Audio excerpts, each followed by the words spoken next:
IVM. Have you ever wondered why women don't do more crime? Well, we're here to tell you. There's misconduct all the time.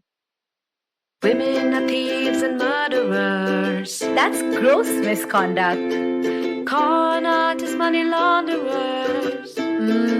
Criminal misconduct. Financial fraud that's hard to track. Takes some planning, but still misconduct. Even breaching a contract. Well, that's more civil though. It's misconduct. Misconduct. We tell you all about women that suck. Things that make you say, what the? It's misconduct. Hello, and welcome to Misconduct. We're a podcast about Indian women that did some horrible, awful things. Sometimes crime, sometimes just unethical stuff. Sometimes they refuse to pay their domestic worker a living wage and treat them like human beings. Just, bad stuff. Anyway, I am Raghavi. And I am Nisha. And on today's episode, we talk about Hasina Parkar, who headed a massive crime syndicate in Mumbai, starting in the Nagpada area in 1991 and eventually taking over all of Mumbai.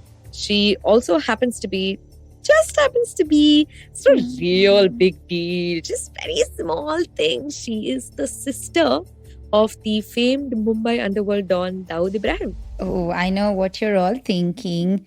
Gasp!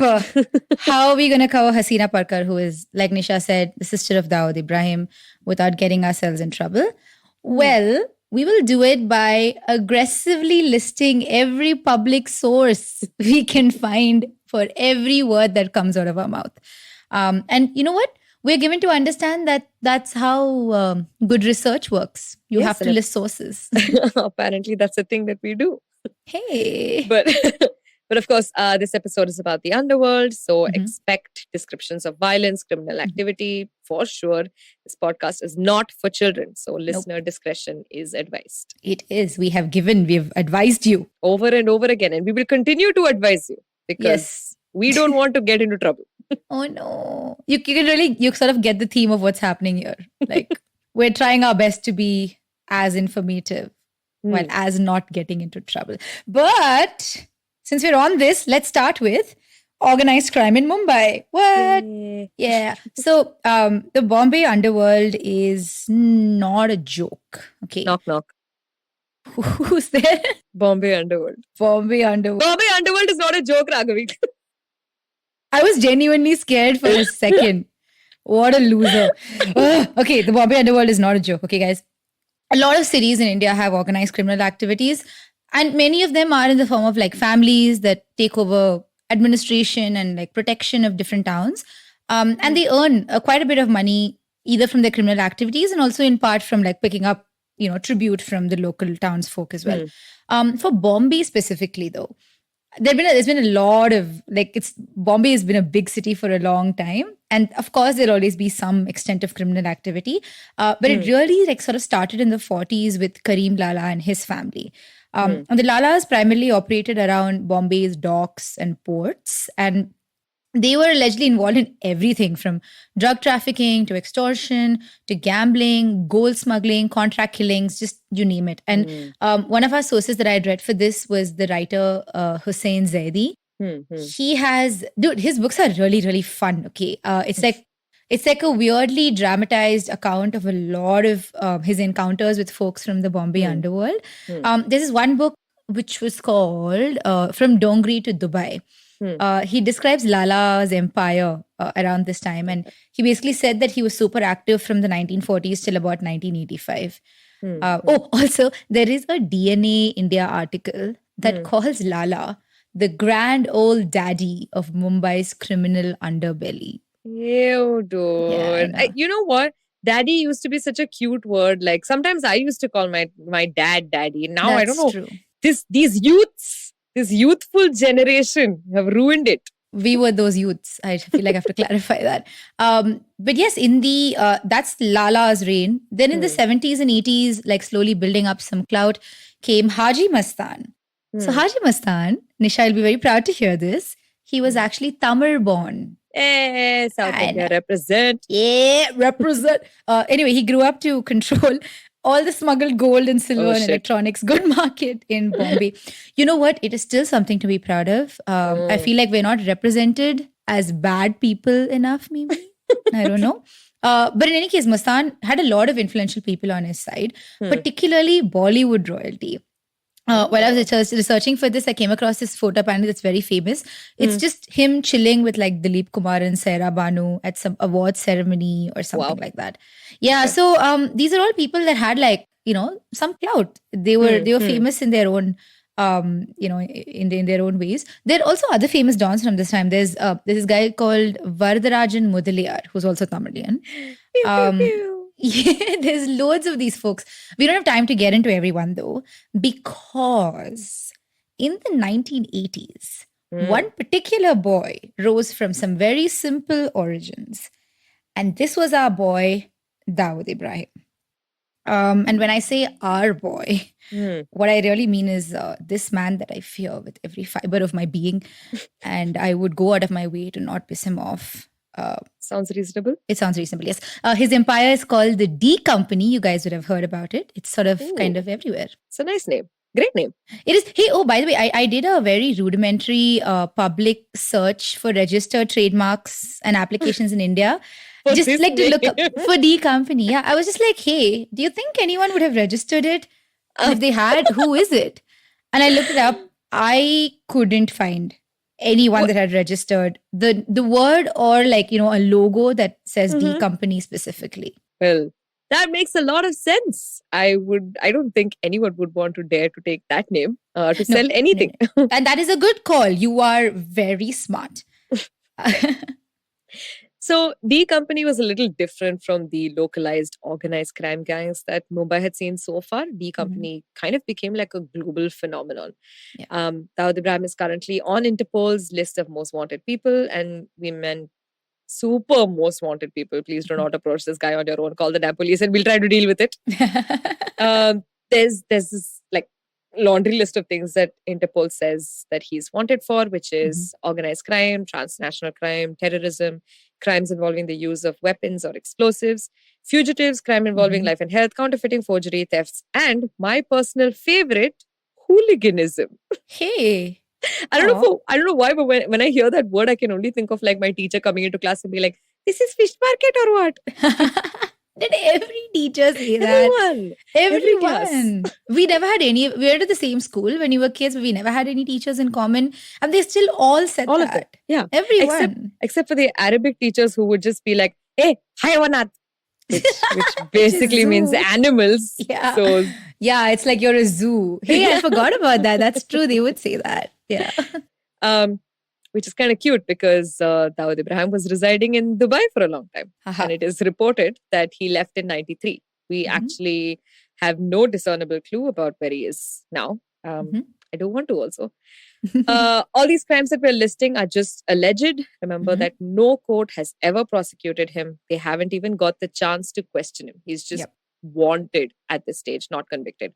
Also, we are not getting into this any further. This is not about him. We just want to set some context for what this time looked like for Mumbai in general. This episode, however, is about Hasina Parkar, his sister extraordinaire. So let's just get into that. Yes, let us get into that. Before we start, though, there is one thing I wanted to say. Researching this episode was genuinely a task. Like I've been at it for almost like 2 weeks. Okay. There are loads of reasons for this, of course. Firstly, I would say primarily like due to self-preservation, newspapers did not report on her much. Right. If they did, they didn't go into much detail, like if there were statements made or they managed to get some documents from like the police and stuff, then there was stuff that's reported. But otherwise it was very high level, like nothing really to use. We also, I don't know if this is specific to her. She just was very quiet about her work. Right. It's not like, I'm assuming it was a really thick, like close gang of people that wouldn't tell on each other because it is a very family oriented sort of a business also, right? So I think that's probably what that was. And that's likely how that happened. But one more really, really important reason. Yeah. that I found it's so hard to wade through the information that I needed for this is because all I found was a sea of articles about the Hasina Parkar movie. Oh my God. Yeah, dude. Yeah, with Shraddha Kapoor in it. I'm so tired of seeing her face, this Shraddha Kapoor's Yeah. face this entire week. But I mean, I guess at some point, like some level, we have to say thank you to this movie because Hasina's that? life got pushed into the limelight again. Oh, okay. So because of that, she ended up getting like coverage again. There was Mhm. quite a bit of coverage, no real sources. So Ugh, fine. yeah, whatever. Have you watched the movie though? No way. The only thing, Oh. and like as I was reading the various Hasina Parkar movie articles, I just saw that Sonakshi Sinha was apparently the first choice. Oh, hey. Why did Right? that not happen? I feel like that would have been a good choice. There was some clickbait article which I clicked on obviously, and it was because course. apparently her dates were not matching. Some rubbish. Oh, okay. I don't know. I feel like, face-wise also she looked a lot like Hasina Right? Parkar. Yeah, I Yeah. think that would have been a good, good for her. Also, she has talent. That's hey, harsh, bro. But yes, where are we? Oh, Hasina, right. Hasina. Hasina's early life, which is where I wanted to transition into. So Hasina was born in 1959 in a tiny town in the state of Maharashtra. It's called Ratnagiri. She is from a Marathi Muslim family. Okay. She was the daughter of Ibrahim Kaskar, who is a head constable with the Mumbai police, and Amina B. She was a homemaker. So Hasina is one of 12 siblings. She was the 7th in line. Oof. What else do we know about her early life? That's it. That's all we know. We do know that she got married Yes. to Ibrahim Ismail Parkar. The exact date of the wedding is not clear, but we know that she had 4 children, 2 daughters and 2 sons. They are known to have lived a happy life, which was also established apparently in that 2017 movie, Hasina Parkar movie. I just read the Wikipedia page. But Oh, yeah, good by for all them, though. accounts, yeah, good for them. By all accounts, Hasina was not remotely involved in the D Company's affairs until 1991. Dun, dun, dun. Gasp. So what happened in 1991? Something extremely tragic. Raghavi was born. Hey, what the hell? No, I'm kidding. I'm sorry. But no, something really sad did happen, which was her husband Ismail was killed, allegedly by a rival gang headed by Arun Gavli. Oh, So- dude, that's awful. It is awful. Yeah. And through the late 80s and 90s, the Arun Gavli gang was involved in a power struggle with the D Company. By the way, an India Today reporter refers to Gavli as Daddy. What? As in, that was his gang name. Why do they keep doing this? I don't Why are they know. called that? It's so upsetting.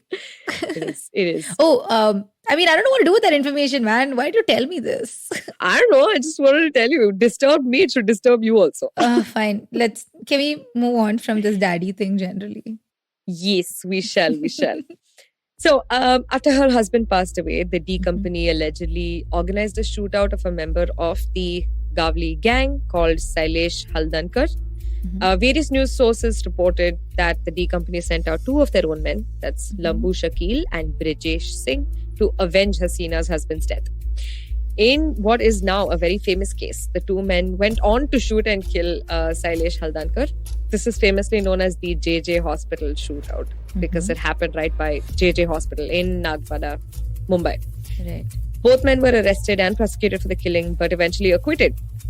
In 2008, they were discharged by the Supreme Court due to lack of evidence. Eyewitnesses also failed to recognize them, so they were let go. Bollywood is making a movie about this too. This very specific, the JJ Hospital shooting. It's called Shootout 3, apparently. And it has Aditya Roy Kapoor, who's playing the lead. Actually, wait. When I say lead, you may ask who is the lead character in a situation like this. I don't know. It could be any of those people. Maybe he's just playing a doctor at JJ Hospital who witnessed. I don't know. Something. Maybe. But you can bet that I will watch it just to see if Aditya Roy Kapoor is whatever his character plays. Let's just hope his character is shirtless while playing them. Here's hoping. But I'm sorry, did you say Shootout 3? Like Are there other shootouts? Yes, actually, there were two other. I mean, well, it's three, so there were other two shootout movies. I mean, Krish 3 happened, but there was no Krish 2. Oh, oh, I never thought about that. Yeah.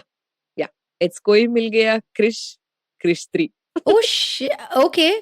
Oh my god, my world is shaken. But no, the other two shootout movies. One was Shootout at Lokhandwala, which is actually really like that movie. This was about. Oh, I've heard of that. Yeah, it's about the 1991 standoff that happened in the Lokhandwala complex. It went on for some 4-5 hours. The other one is Shootout at Vedala, which I haven't seen actually. Okay. I haven't either. But I mean, there's just too many shootout movies anyway. That's fair, yeah. Also, sorry, this something that we didn't mention before. Nagpada, where JJ Hospital is, that is predominantly where Hasina would go on to live and rule from. Yep. But let's get into that in a bit.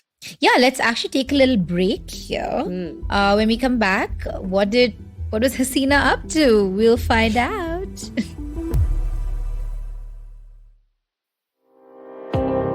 Do you wonder why China does the things that it does? Or want to know how we could improve online privacy? Or perhaps you're thinking about how we can kickstart India's economy.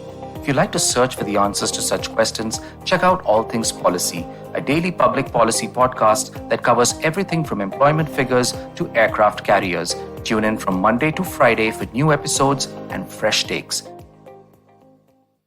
Welcome back after the break. Before the break, we were talking about Hasina Parkar's husband and how he was murdered. So after that, Hasina is alleged to have slowly picked up a part of the D Company's operations in Nagpada specifically. Now, there are a lot of allegations against her. Hindustan Times, for example, reported of land grabbing, extortion, kidnapping, contract killing. The same report also says that apparently she was far more brutal than her male counterparts. To which I say, what?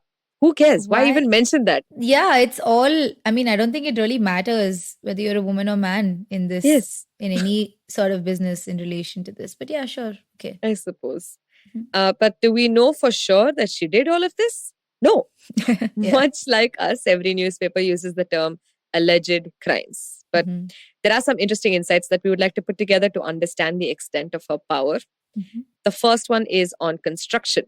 Apparently, in 1990s, no building could be constructed in Nagpada or other areas that the D Company operated in without her approval. This was particularly a concern for areas that fell under the administrative power of the Slum Rehabilitation Authority of Mumbai, or the SRA. The Hindustan Times reported that she would likely charge for this privilege to construct a building. Yeah, I actually read an India Today article. This is not specific to Hasina. It's just about the Slum Rehabilitation Authority, the SRA projects that were being undertaken by the SRA. Basically, it came to a point where there was so much rampant corruption, likely within the SRA, that the Bombay High Court had ordered an investigation of some 247 projects. There's another article, DNA India, I think, they reported that out of all of these, the Anti-Corruption Bureau had started probing at least 11 of the projects sometime in like the mid 2000s. So this whole SRA land corruption scam thing, it's not an unnoticed thing. Like even the Bombay High Court understood that it was a pretty big deal at the time. So it was very widely reported, not in the context of Hasina at all. Just generally, it was quite widely reported overall. But I guess that it's not very different from like what we see in all of these American crime movies, right? You pay some tribute and then the local don you pay the tribute to the local don and then you get to do some work, that's just how the movies are portrayed. Oh, you mean like they approve the stuff that you can do based off of a tribute. Yeah, actually it's interesting you mentioned crime movies. How have we gone so far without talking about The Godfather? I mean, it just seems like the right... I know. Right? The thing is, I get what you're saying, because these movies really romanticize the idea of like organized criminal organizations generally. Organized criminal organizations. Anyway, when you watch the Godfather movies itself, like for example, are you ever really like on the side of the local population of that area? I mean, you don't know if they're ever happy or not happy, with Don Corleone's protections. Like you don't know any of that, right? Or you don't know what the local people are really going through, except that one time they come and ask the don for something at his daughter's wedding. You come you into only my hear house. about no. Just respect me. No, all you hear about is how tough Michael Corleone's life is. Yeah, Oh my that's God, true. it's so hard for him. How Yeah. family is everything, gang wars are justified. So we've always seen a lot of these things from the lens of the dons themselves. So it's sort of difficult for us to really understand how it works, like on the ground level, you know? True. Mhm. Actually, even like when they're talking about Vito Corleone, how he Mhm. takes over New York, it's like it talks about the slow, gradual rise to power, and it's he's fashioned as like some sort of messiah or something who's come to Yeah. like protect the local people from the Mhm. greedy cops and the administrators who have done them wrong and things Yeah. like that. Oh, I don't want this responsibility, but give me. I mean, Yeah. that's basically it. Yeah. Hasina. Oh, Around yes. this time, she actually began to be known as Appa or Mhm. elder sister. She moved into the Golden Hall apartments in Nagpada. I Mhm. mean, this isn't some big fancy place. It just looks like quite normal from the outside. Right. I don't know. Maybe it's like all of the other Mumbai apartments. They look like rain washed and bland on the outside, but like Yeah. full of finery and riches on the inside. Yeah. Actually, now that you speak about this flat, I think Mm. 2019, Huh. there are a bunch of reports about how one of her flats was auctioned for 1.8 crores or something of Whoa. that nature. Yeah. No, that's not the best part. Huh. The apartment is only 800 square feet. What? Yeah, that's all it is. So we don't know who bought it. Their identity was withheld. That's fine. It's private property. But 800 square feet for 1.8 crores, That's which is crazy. just, yeah. What is this, But I like think- Mumbai real estate prices, or is this just because it comes with a tag of, Actually, it could be a bit of both, right? It was likely maybe even an auction. We don't know. It could have okay. been both. But what I do here understand is that the central government has taken over the flat Oh, okay. as of 2019 itself, I think. Because none of Hasina Parkar's relatives at the time could prove that she had purchased it legally or something around that nature. We don't have much okay. more information about this. We Okay. just know that it was sold for that much, for an Interesting. 800 square foot apartment, which is a Crazy. joke. Yeah. She was also allegedly involved in the cable laying and operating business. So there's construction, there's cable. She's basically like building everything that she needs for a home. Also, when I say cable, we mean cable television for all of Right. you Gen Z listening to us. Hey, do you That's- think we have Gen Z listeners? I don't know that. I mean, I feel like I would be very happy if I had Gen Z listeners. Yeah. Am I with it, guys? Am I cool? Disgusting. You made it weird. So cable television is that thing that you used to use, that's the set-top box and the cable and all of that jazz. And sometimes it would rain and then your satellite dish would fill up with water and then there is no more TV. Oh God. And then like it's right in the middle of some incredibly important test match, cricket match, obviously. And your dad will lose his shit for 2 hours straight. Because he's all like, why should the infrastructure crumble just because it rains? And you're like, Dad, it's a literal dish. It catches water. What do you want me to do? Yeah, so Mumbai essentially had a cable war going on. Different cable operators would like divide up chunks of the land in the city, and the local folks within an area would be forced to pick a certain cable operator. I mean, essentially, like no competition, and customers could be charged whatever the operator wanted to charge them. Right. As recently as 2014, Mumbai Chief of Police had indicated setting up of a special investigation team to look into it. So India Today reported in 2007 that cable operators would first ask APA whether they could demarcate an area in the city for themselves. Right. And apparently Hasina would be generous enough to also provide them with security if they got her approval. So, I mean, again, like I know this might sound like I'm romanticizing it, okay? But like when you really think about it, this sort of protection in a way would sort of ensure that things wouldn't get violent between rival gangs. Because think about it, like something like the cable business, it's a lot of money, right? I'm not saying there's no money in it. Right. And if there are rival gangs, it's very likely it might get violent. And there's essentially a figurehead here in the form of Hasina who is just saying, I'm going to control this. Like, again, I don't want to condone any behavior here. But what Hasina was doing was effectively, she became a form of police control herself. except instead of Right. serving like the public at large, like law enforcement is supposed to do, she just chooses to protect those that pay her tribute or, come and ask her for permission in a respectful way. You know what I mean? It's still like, I mean, just the situation is still kind of scary and violent in itself, I Of course, guess. yeah. I guess, But yeah. I mean, I see where you're coming from, but like, I would still, obviously, we would all prefer if like the people who were supposed to govern still continue to govern. Yeah. Yeah, and- I agree. and So if that I mean, yeah, happens- I guess there were those gaps in Yeah. the law enforcement process, and Mumbai is a big city. it's huge. Yeah. It's massive, and I kind of get if some people just felt that they needed protection somewhere else. Again, none of this is us saying, "Oh, okay, yeah, Hasina was chill." I mean, it's a very tough, very nuanced question, and I kind of get where a lot of people would be coming from at the True. grassroots level. That's Yeah. what I'm trying to say. But Hmm. that one India Today article that Nisha said had really gotten into some of the other stuff that she did. There is one more that we thought we'd highlight. So the underworld generally, across the world, is not specific to India. The underworld generally is very involved in Hawala. So what is Hawala? It is a form of money transfer. And it's kind of done without actually physically moving any money. There's a lot of nuance into it. Please go ahead and Google it. It's basically dependent on a network of brokers around the world that are talking to each other and sort of have their own stockpiles of money. Right. So as I say that out loud, Hawala doesn't sound too bad.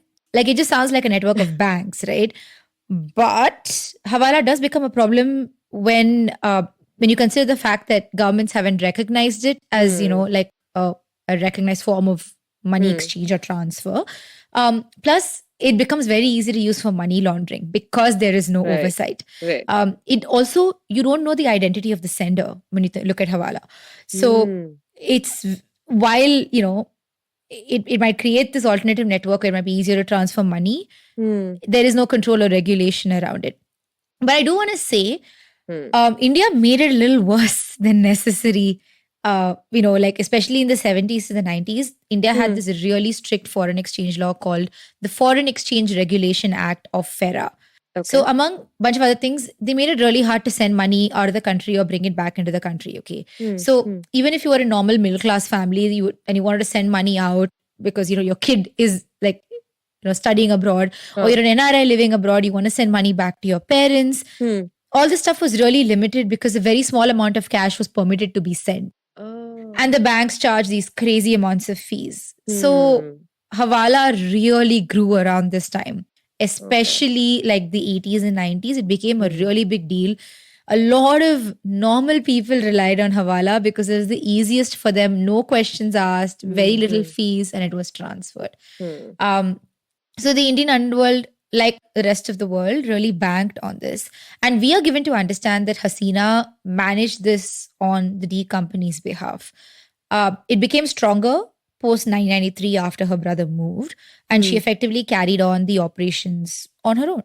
Yeah, this actually was quite neatly captured in this another India Today article from 2007 because it just outrightly says Hasina Apa runs a proxy business for her brother Dawood. Oh, wow. So it's like it comes to a point where the newspapers aren't even like shy to just say it out loud.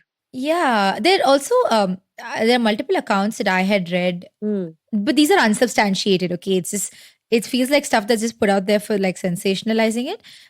There are some newspapers that said that she was also involved in negotiating for the distribution rights for Bollywood films, especially in the Middle East and in Russia. Again, I don't have a legit source for this, so Okay. we'll have to assume it's untrue until it's proven true. Yeah, we don't know. We don't. That's true. So just to do a quick recap, to put it really simply, Hasina ruled over Mumbai for several years, starting from 1993. She controlled it all from her seat at Nagpada. At one point, she reportedly had assets worth 5,000 crore rupees. Upon her Whoa. death, a lot of reports came out whether she owned land illegally.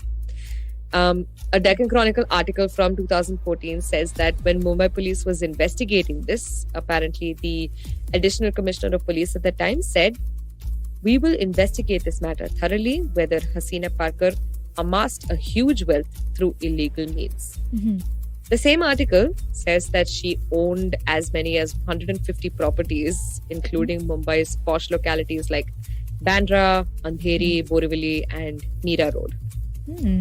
I've lived in Bandra and Andheri, and I know someone who lived in Borivali, and I just have to say, damn. Damn, indeed. Hasina's lawyers, Shyam Keswani, however, had some like harsh words for these people. He's quoted to have said, "If anybody has amassed illegal wealth, will that person gloat about it in public? According to me, Hasina Parkar owns not a single illegal property." Damn, boy. You tell it like it is. Oh, also, bro, you just sort of let it slip earlier that she passes away. later. Oh no, oops, oh no, Yeah. this is information anybody can have if they literally Google Hasina Parkar. That's true. Dude, you know what? I've had some people just sort of like randomly contact me the day before an episode comes out, and they're just like, hey, can you tell me who it is? And I'd be like, no. Then if I give you a name, you will Google it and then you'll ruin the episode for yourself, you dummy. Do you want that to happen No. to you? That's just like if I don't know if like imagine you've never watched Space Jam and then someone tells you Hey, oh my that God. that Bugs Bunny wins at the end. That's tough, man. It's just so unnecessary. To all of those people, I'd like to say we are doing so much research and we present it so cutely and we're like adorably funny. Just listen to us, please. Tell your friends. Please tell your friends. And you know what? Let's take a little break here for some fresh air for us. You can step out and quickly text 10 friends each Yes. and let them know about this amazing podcast. Hey, it's been another great week on the IVM Podcast Network. On Cyrus Says, legendary music composer Anu Malik joins Cyrus to share tales from his fascinating Bollywood career. On Filter Coffee, Avinash Pant of Facebook discusses the changes he sees in the creator ecosystem. If you're interested in the Pegasus spyware scandal, do check out All Things Policy as they dive deep into India's cybersecurity capabilities. On Nan Curry, the guys host Tanveer Lad, international badminton player and host of the Millennial Athlete. They discuss what kind of food is available at the Olympics, an athlete's diet, and a whole lot more. And on This Round is on Me, learn about the Indian news media from Lakshmi, founder of Splainer Media. Do follow us on social media. We're IVM Podcast on Twitter, Facebook, Instagram, and LinkedIn. And remember, if you're enjoying this show or any other show for that matter, please do tell a friend. That's really helpful for us. And finally, we'd like to thank the sponsors on the network this week, Siet Cred, Bank of Baroda, Intuit India, and CoinSwitch Kuber. We really do appreciate the support. Welcome back to the real world No. from your wonderful break. Okay, there is one thing that we can talk about that was all over the news in 2007. Mhm. Between April to August 2007, Hasina was arrested by the anti-extortion cell of the Mumbai police. Why, you ask? Well, for extortion. What were you expecting? I only thought you would go like, I didn't think you would explain it. I just thought you would end it at, yeah, she was arrested and everybody just had to presume it. But let me step you in here for a quick minute. What is extortion? Extortion is a crime under the Indian Penal Code. So Section 383 of the Indian Penal Code says, whoever intentionally puts any person in fear of some sort of injury, either to the person itself or some other person. And through this whole thing, they dishonestly induce the person who is in fear to either deliver some property or some sort of valuable security. That's called extortion. I said a lot of words. Basically, it is, listen, I might hurt you or I might hurt someone you know. You go get me a thing that I want, and that's extortion. Essentially, right? So the easiest way to understand extortion is to use an illustration directly from the IPC. Yay, I love illustrations from the IPC. Yay! Kids, listen to me. This is literally the first illustration under Section 383. It says, Person A threatens to publish a defamatory libel concerning person Z unless person Z gives him money. Okay. He thus induces person Z to give him money. Person A has committed extortion. Wow, so beautiful. It should be on the Teletubbies. The little son. Imagine the son is like, today we learn about extortion. No, it's those four tubbies that explain it. The son just laughs. Oh yeah, the son is quite creepy actually. Okay, but imagine So this is what extortion really does. Okay, imagine you are in a position to have some like valuable information about somebody else. You might ruin their reputation, or their livelihood might be at stake. Just something you can use to cause some sort of Right. damage or injury to them, Hmm. and you use this information to make that person give you money. That is Okay. extortion. It's really that simple. But it needs these elements. You have to have these specific elements for it to be extortion. Now, Section 384 of the IPC punishes extortion. Of course, it does. It doesn't just say it's a crime. It says, "Hello, you're going to jail." It's an imprisonment for up to 3 years, or you could also be fined. And I'm now done being a know-it-all. Please proceed, Nisha. Hey, I like that part about you. You know what? I feel whenever you say stuff like that, I feel like a Ravenclaw. It makes you feel really nice. Yes, you are a Ravenclaw, except nobody likes Rowling. Oh no, ouch. Yes. Let's move on. So, in April 2007, the Mumbai police arrested her. They said the charge was based on a complaint of extortion against Hasina and her family for taking 30 lakh rupees from a real estate agent named Vinod Avlani. Another source says it was actually 1 crore rupees, and we're not able to verify this with any copy of the charge sheet, unfortunately. Once again, we are thwarted by the Indian law enforcement and judiciary's refusal to just go digital. Gah. Oh, okay, I'm done. Yeah. We're also given to understand that there was a bit of a chase. According to Hindustan Times, she evaded the police capture for a few days. Ooh. No, it was not a cool car chase. It was just refusal to turn up when she was summoned. Even that was only for like 12 days. Oh yeah, I mean, like justice is slow and boring. Clearly. Yeah. But yeah, eventually she turned herself in for questioning. There was also something really cool. Interesting. The public prosecutor that took up the case was a woman. What? Yes, it was Advocate Rohini Salian. You go, girl. Yeah. And she's a pretty famous figure. She was the former chief public prosecutor for the state of Maharashtra from 2001 to 2007, and a special prosecutor for the Indian National Investigation Agency. Damn. She's worked on so many cases, including the JJ Hospital shootout case, the 7/11 terrorist attack of 2006, and the 2002 Ghatkopar bombing. So she was almost 60 years old at the time of the Hasina case. That's pretty cool. Man, wow, don't you just love powerful women? Oh, they're the best. Just like sploosh. Yes, all the time. Like, Yeah. Yes, queen. Yes, queen indeed. Okay, so this case had many ups and downs. So the papers at the time got a little emboldened because now there were like police reports outrightly saying that she's going to be charged for something. So they'd come to a point where they were like outrightly like, haha, she's charged for extortion. Like it just became a media circus of sorts. Even now, if you look for reports from that time, it's just this. It's just near constant. Like she was booked, she was arrested, she was charged. It was just non-stop. Okay. But because of the hype that the police created around this themselves, it was a lot of pressure on the police to get this case like resolved, like get a conviction as soon as they could. In May 2007, though, she was granted bail. And she had to pay a personal bond of 25,000 rupees, which is really not much for her at all.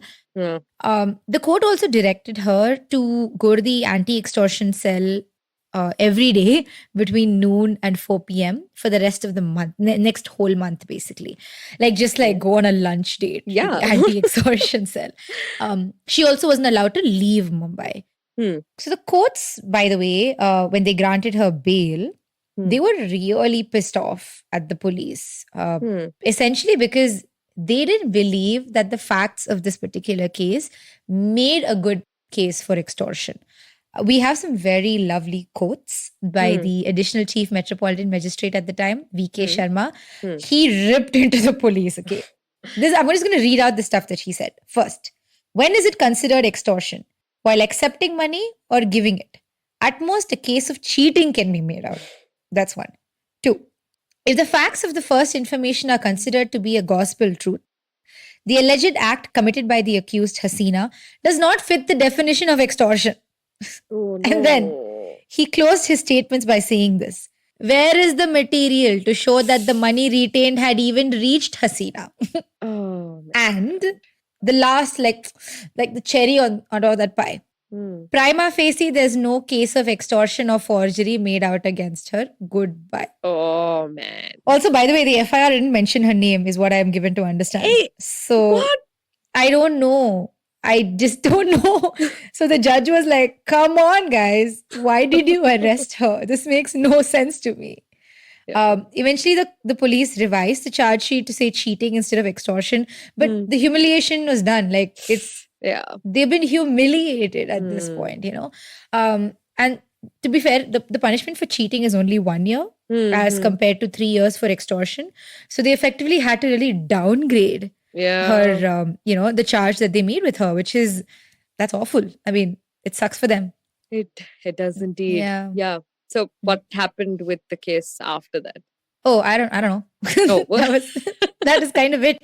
There's no more development after that. I've searched every possible forum that I could, every database that I could. I cannot find anything more than this, honestly. I couldn't even find a copy of the charge sheet. I would have loved to see that. That would have been beautiful. Even if I'd actually had a chance to read the full bail order, I would have loved that too. The stuff that we said that came from the judge was just from, other articles that reported it. But that's it. There's no more development as far as we could find out. Yeah. Actually, like, not much happened with Hasina after that as well. Like, she was still, obviously, she was still reigning over Mumbai and she was still chilling in Nagpara. Of course, until 7th July 2014, unfortunately, because she passed away on that date. So this happened during Ramzan. She was observing her fast. She is reported to have complained of chest pains and she was rushed to Habib Hospital nearby, but she did not survive. At the time, she was succeeded by 2 daughters and a son. Interestingly, her funeral was very, very closely observed by the Mumbai police. This again reminds me of the Godfather movie. Yeah. Where isn't this literally the first scene? They open up the wedding. At the wedding, yeah. And there's like police officers deployed all around the wedding venue. Yep, and I think Sunny gets super mad and he breaks a journalist camera or something. Whatever. Like basically it's very similar to that. So the first post reported that around that time, some 200 police officers were deployed to the area where her funeral was happening, just in case there was any unrest of any nature. Wow. The police also went to the extent of recording the funeral procession. And anybody who had attended the funeral as well. Like they were keeping notes of that. That again, why does this particular scene reminds me so much of The Godfather? Yeah. Because even in that, the police are sitting and noting down every car number that visits the venue. Yeah, it's correct. A lot like that. Yeah. So also India TV News reported that Dawood Ibrahim obviously didn't fly down to India for her last rites, but he watched her last rites over video conferencing. Which, I mean, yeah, even if you exclude who these people are and what they may have done in their lifetime, it's still quite sad, to watch your family, your siblings' last rites and not be present. That's got to be harsh, right?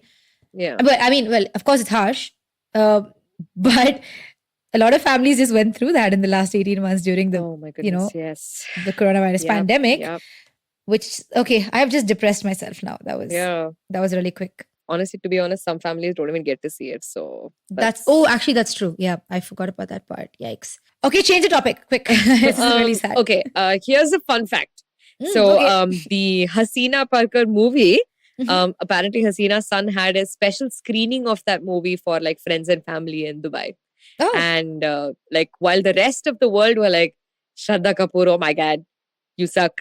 the friends and family were like, hey, she's nice only. So, okay. Do what you want with that information. Nothing. I will do nothing with that information. But I think it's quite nice on some level. Sure. Well, guys, now it's that time again where we are at the end of the episode. Nisha, my love, would you like to do a little musical number to recap what we have learned so far about Hasina? No. Okay, fine, fair. We should likely skip the musical number for this one. Okay, then goodbye, everyone. Wait. But before you switch off, don't forget to follow us on Instagram. You can catch me at Just Nishful Thinking. That's just.nishful.thinking. And Raghavi at ragi.dose. Yes, that's correct. Oh, I thought you were going to wait for me to say it, but fine. Okay. No. You can find all of our sources. There are plenty for this episode on our blog. You will find the link in our description as well as the links to our Instagram handles. And we will see you on the next episode of Misconduct. Bye, guys.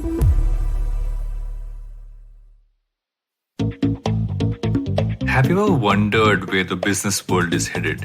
How the ways in which we create, market, and sell to consumers will evolve? Or if we'll ever go back to wearing pants while working? For answers to all of this and more, tune into Advertising is Dead with me, Varun Dugirala. Every Tuesday, as I talk to entrepreneurs, leaders, and change makers from across business, media, marketing, and beyond. You can catch all episodes of Advertising is Dead on the IVM Podcast website, app, or wherever you get your podcast from. Eventually, you'll see the end of your childhood, Get accustomed to womanhood. enjoy the experience of sisterhood, Might get to wifehood or not, choose motherhood, or not. You'll learn to define your personhood. earn a livelihood, Change the neighborhood. and get rid of the falsehood that life post-academia is easy. So join me, Ritasha, And me, Ayushi, on a journey from station starting point. to station, what now? Next station, Pudin station, and hopefully, Agla station, adulthood. Fresh episodes out every Thursday.